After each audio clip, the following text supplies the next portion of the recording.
Assalamualaikum warahmatullahi wabarakatuh. Berjumpa kembali dengan dasar-dasar kefarmasian. Kali ini kita akan membahas lebih mendalam mengenai kompetensi dasar membuat sediaan obat bentuk pulvis dan pulvaras, yaitu cara mencampur serbuk dan pengenceran. Bersama saya Siti Fauziah ZD Sutisna. Cara mencampur serbuk. Yang pertama, obat yang berbentuk kristal atau bongkahan besar hendaknya digerus terlebih dahulu agar lebih homogen. Yang kedua, obat yang berkhasiat keras dan jumlahnya sedikit dicampur dengan zat penambah atau zat tambahan atau konstituen di dalam mortir. Kemudian, obat yang berlainan warna diaduk bersamaan agar tampak bahwa serbuk sudah merata. Yang keempat, obat yang jumlahnya sedikit dimasukkan terlebih dahulu. Dan yang terakhir, obat yang volumenya kecil juga dimasukkan terlebih dahulu. Oke, selanjutnya mencampur serbuk dengan bahan padat. Jika bahan padat yang digunakan berupa serbuk halus sekali dan serbuknya tersebut tidak berkhasiat tinggi, contohnya adalah belerang, maka belerang ini tidak dapat diayak dengan ayakan sutra ataupun logam karena dapat menimbulkan gesekan dan menciptakan butiran bermuatan listrik. Oleh sebab itu, belerang tidak ikut diayak dalam pembuatan bedak tabur. Sama halnya dengan iodoform. Iodoform bahan diayak terpisah menggunakan ayakan khusus karena baunya sukar untuk dihilangkan.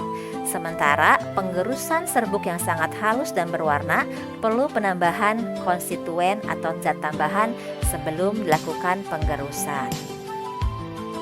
Selanjutnya, jika bahan padat yang digunakan merupakan serbuk halus berkhasiat tinggi, jika dalam jumlah besar, mortir perlu dilapisi dengan zat tambahan. Sedangkan jika dalam jumlah kecil atau kurang dari 50 mg, maka perlu dilakukan pengenceran. Proses dan perhitungan pengenceran kita akan bahas di slide selanjutnya. Kemudian, pencampuran serbuk dengan bahan padat yang berupa serbuk hablur dan kristal. Pencampuran serbuk dengan camphor, maka perlu ditambahkan camphor dengan ether atau etanol 95% dan keringkan dengan zat tambahan. Selanjutnya, serbuk dengan asam salisilat. Basahi asam salisilat dengan ether, lalu keringkan dengan zat tambahan. Selanjutnya, serbuk dengan asam benzoat, naftol, mentol, dan timol. Pengerjaannya sama dengan pengerjaan halnya dengan asam salisilat, yaitu penambahan ether, lalu keringkan dengan zat tambahan untuk obat luar dan tambahkan etanol 95%, lalu tambahkan atau keringkan dengan zat tambahan. Yang terakhir, serbuk dengan garam-garam yang mengandung kristal. Contohnya kalium iodida dan garam bromida dikerjakan di mortir panas dan garamnya diganti dengan bentuk eksikatusnya. Ya, selanjutnya kita akan bahas proses pengenceran serbuk atau perhitungan dalam proses pengenceran serbuk. Yang pertama, jika zat atau bahan serbuk atau serbuk berbobot 10 sampai 50 mg. Contoh, fenobarbital 15 mg akan dilakukan pengenceran 1:10. Jadi pengenceran 1:10 itu dilakukan untuk zat yang berbobot 10 sampai 50 mg. Maka yang dilakukan adalah yang pertama, timbang fenobarbital 50 mg. Kenapa 50 mg? Karena 50 mg merupakan berat yang minimum yang bisa ditimbang. Kemudian tambahkan laktosum dan karmin sebanyak 450 mg sehingga mendapatkan campuran seberat 500 mg. Kenapa dikatakan pengenceran 1:10? Karena satunya itu merupakan berat fenobarbital yang ditimbang dan 10-nya itu 10 kali 50 mg yaitu 500 mg merupakan campuran antara fenobarbital, laktosa, dan karmin.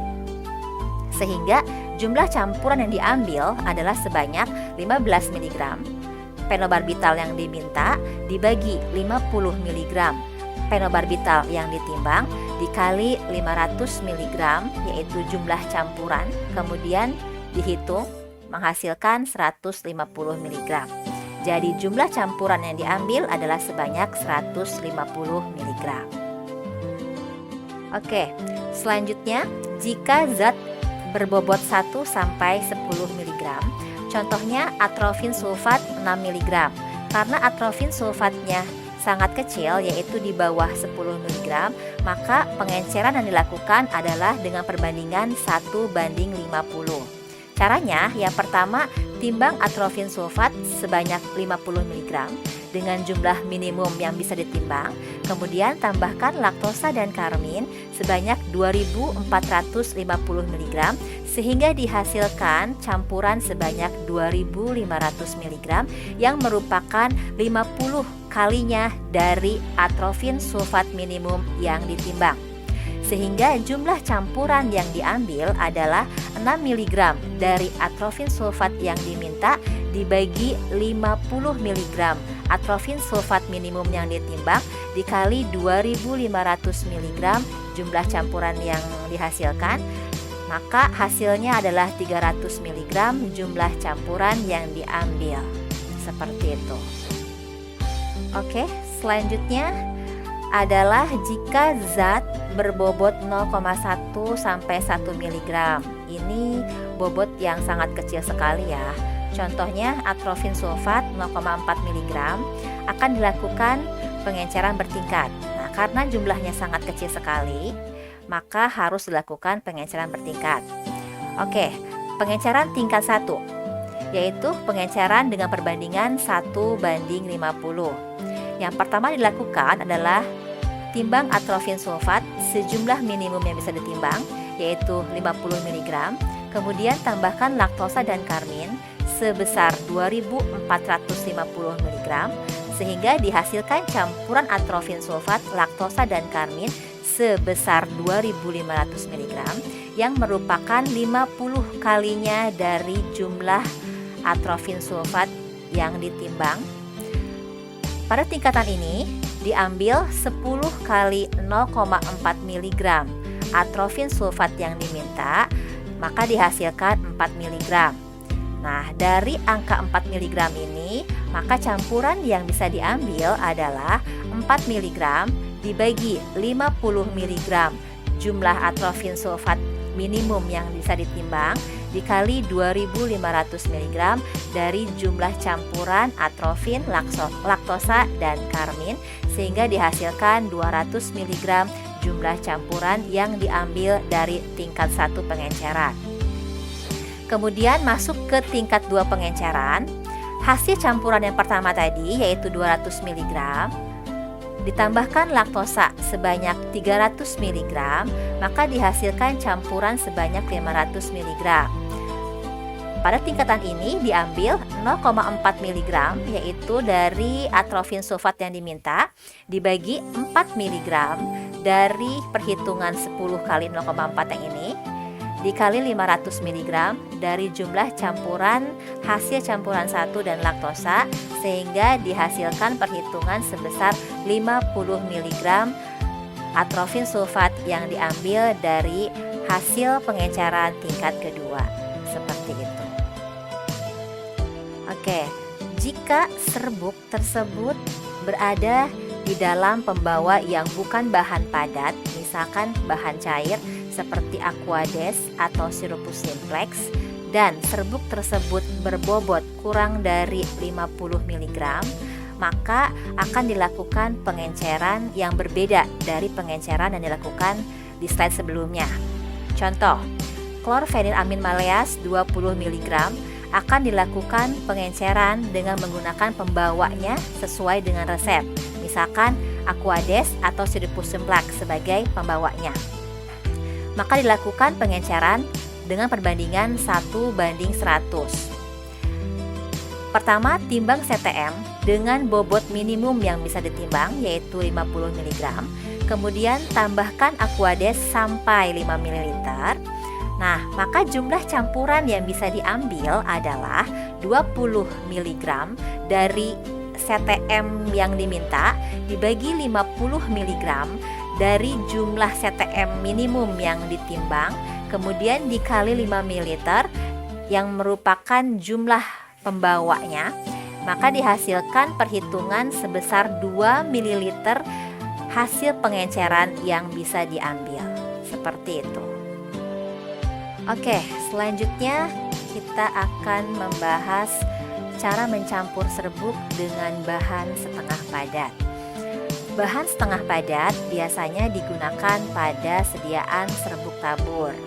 Biasanya bahan setengah padat yang digunakan adalah adepslane, cera, baik cera alba, cera flava, kemudian parafin, dan vaselin, baik vaselin album, vaselin flavum.